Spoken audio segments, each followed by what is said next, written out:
Oui, parfois c'est intéressant de se dire, tiens, j'ai une idée et de respecter ses idées. Alors tous les jours, il se passe la même chose, le réveil sonne à la même heure, on a les mêmes gestes, dans la salle de bain, on fait tous la même chose, on se dit Mhm. bonjour de la même manière.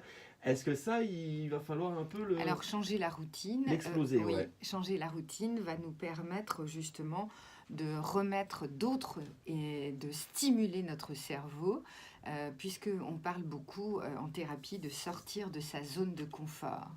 D'ailleurs, je suis très très heureuse, Marc, d'avoir fait venir du Canada mon petit frère André Harvey, avec qui j'ai travaillé pendant une dizaine d'années. Et on va donner ensemble le 14 mai un concert récital québécois, retrouver sa joie de vivre grâce à sa créativité pour sa santé. Alors, c'est très peu connu en France, les chansons thérapeutiques. Ça veut Alors dire là, je qu'il suis y a... curieux. Oui, ça veut dire qu'il y a des chansons qui nous font du bien. Les mots ont été pour accueillir, par exemple, on en a une sur l'homosexualité, où l'enfant n'ose pas avouer, il l'avoue à sa maman mais pas à son papa. On en a une sur l'avortement, on rejette jamais l'enfant, on rejette la situation par rapport à un avortement. Et tout ça en chantant. Et tout ça en chantant, oui. Et puis c'est un troubadour, il est très drôle, André Harvey. C'est vraiment quelqu'un de mimi, c'est incroyable. Enfin voilà. Et il s'appelle comme mon frère en plus. Alors voilà, ça m'a beaucoup aidé à accepter André Harvey. Donc on se retrouve le mardi 14 mai à la salle, au centre socioculturel, qui est une très belle salle à Ventoux. C'est juste à côté de Metz-Vallière, vous savez.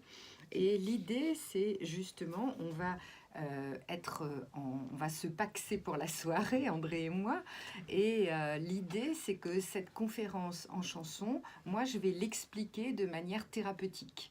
C'est-à-dire que je Ah, vais faire des liens à chaque fois avec les chansons. Notamment celle de l'avortement, je l'ai coécrit avec lui au Québec il y a quelques années et ça a été très très important pour moi de lui montrer qu'une femme qui se faisait avorter en aucun cas était dans un rejet total, mais qu'en même temps c'était une situation et qu'on avait le pouvoir et la capacité en France, en France au Canada, de pouvoir faire cela. Qu'il y a d'autres pays où on ne peut pas faire cela. et ce sont des thèmes Donc, très compliqués, alors très oui, sensibles. le thème Et le en plus chanson, ça passe mieux. oui, le thème le plus drôle, c'est À la tienne, mon vieux. C'est pas pour favoriser l'alcool, mais c'est une chanson avec le Saint-Émilion, c'est-à-dire de pouvoir s'honorer. Et à la place de choisir toujours les autres, je veux faire, faire, faire. Pour être aimé, en fait, eh bien, ces chansons vont être dans comment est-ce que je m'honore. Alors, je vous ai ramené quelques petites paroles sur À la tienne, mon vieux, Ouais, par vous savez ce que je vais exemple. vous demander, Oui, Sylvie, là. Vous allez devoir nous si chanter j'aime le ça. Saint-Émilion, alors je n'ai pas le droit de chanter parce que André Harvey m'interdit de chanter. Parce que vous êtes une casserole. Parce que je suis une vraie casserole, oui. Je ne chante pas. C'est vrai que c'est très québécois, ça. Oui, Moi, ça me fait penser à une chanteuse que j'adorais, que j'adore tout le temps, oui. toujours d'ailleurs, qui s'appelle Linda Lemay. On Bien n'entend plus sûr. trop parler d'elle. Oui, oui. Et elle parlait des choses de la vie dans ses Voilà, chansons. voilà. Moi, j'avais été la voir en concert, j'étais en larmes pendant 2 heures, hein. Oui, tout à fait. Moi aussi, j'ai tous ces CD de Linda Lemay. Et donc, l'idée de À la tienne, mon vieux, c'est comment on va s'honorer. Donc, j'ai choisi des chansons sur lesquelles je vais expliquer la notion de la santé, la notion de sa vie, la notion de qui je suis. On parle aussi d'un enfant autiste qui arrive dans une famille. On parle, enfin, il y a plein de thèmes. On le retrouve sur YouTube facilement. André Harvey, Harvey.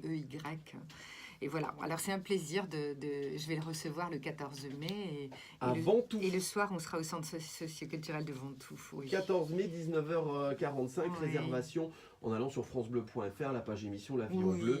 oui. Il y a les coordonnées Oui. de Sylvie Mars. Ça, Oui. c'est de la créativité, hein. Oui. D'ailleurs, Oui. il y a beaucoup de Français purs et Oui. durs qui, en entendant ça, se disent « Oh, c'est bizarre. Qu'est-ce ton que truc. c'est que ça? Oui, oui. Et en fait, c'est un peu comme les chansons de Linda Lemay. Ça, c'est émouvant et en même temps, c'est tellement vrai, c'est tellement sincère.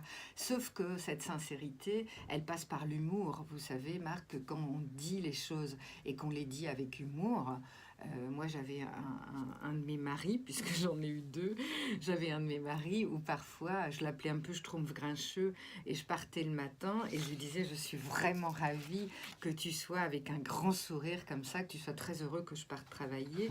Et puis, puisqu'il faisait beaucoup la gueule, évidemment. Et puis le soir, quand je rentrais, au lieu de me dire, ben voilà, je suis content que tu sois rentré, le repas est prêt, il me disait, à quelle heure tu arrives? Tu as encore pris du retard dans tes consultations.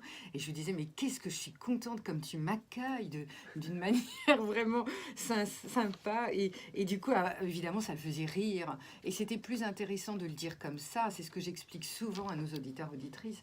Ça sert à rien de le dire avec beaucoup de violence, d'agressivité, de souffrance. Et puis, il n'y a pas de créativité. Non. Aller engueuler quelqu'un, Oui. bon, il n'y a rien de créatif. Oui, oui. Par contre, manier l'ironie, Voilà. le second degré, ça Voilà. demande une recherche Ben et l'autre oui. en face va peut-être réagir Bien sûr. Et différemment. du coup, je suis toujours amie avec mes ex-maris puisqu'ils ont compris plein de choses et c'est devenu des super potes. Mais c'est très drôle de pouvoir faire constater les choses aux gens qu'on aime. Là, on a déjà plein d'exemples. Pour dynamiter votre routine, soyons créatifs pour retrouver notre joie de vivre. D'autres exemples à suivre jusqu'à 9h45. Sylvie Marx.